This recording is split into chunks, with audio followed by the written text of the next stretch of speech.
بسم اللہ الرحمن الرحیم۔ یہ افسوسناک ایک خبر آئی ہے کہ حکومت نے تحریک لبیک پاکستان جو کہ ہماری سیاسی جماعت ہے اس پر پابندی کا فیصلہ لیا ہے، اور ARY جو ٹی وی ہے نیوز، اس پہ یہ خبر چل رہی تھی، شیخ رشید کا بیان آ رہا تھا۔ تو حالات اور واقعات سبھی کے سامنے ہیں کہ ایشو کیا ہے، ایجنڈا کیا ہے۔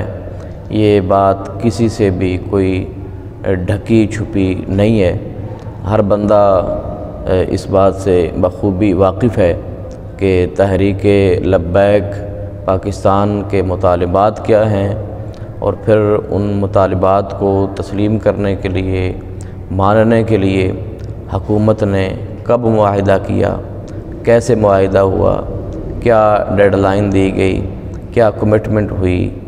تو یہ ساری باتیں جو ہیں یہ واضح ہیں، اوپن ہیں، اور ہر بندہ اس کو بخوبی جانتا ہے۔ اور جہاں تک املاک اور اداروں کا یا عوام کا تعلق ہے تو یہ ہر بات سمجھنے والی ہوتی ہے، اور یہ جاننی چاہیے کہ کسی بھی طرف سے اگر نقصان ہوتا ہے یا ہوا ہے تو وہ ملک کا نقصان ہے۔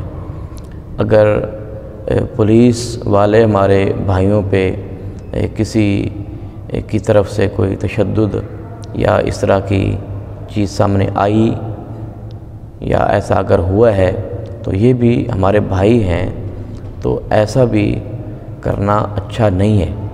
اور اگر تحریک لبیک کے کارکنان پہ تشدد ہو یا ان کو بلا وجہ ڈرایا دھمکایا جائے، یا جیسے سعد رضوی کی گرفتاری ہوئی، تو یہ چیزیں بھی جو ہے یہ شرعاً اور قانوناً یہ ہمارا پاکستان کا قانون ہے، اور ہمارا یہ جمہوریت کا قانون ہے، اسلامی جمہوریہ پاکستان ہے۔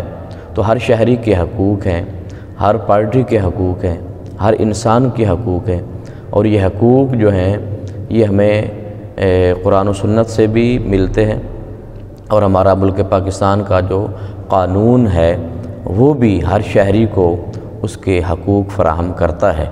اللہ رب العالمین ہم سب کو اپنے ملک و قوم کی خدمت کی توفیق عطا فرمائے۔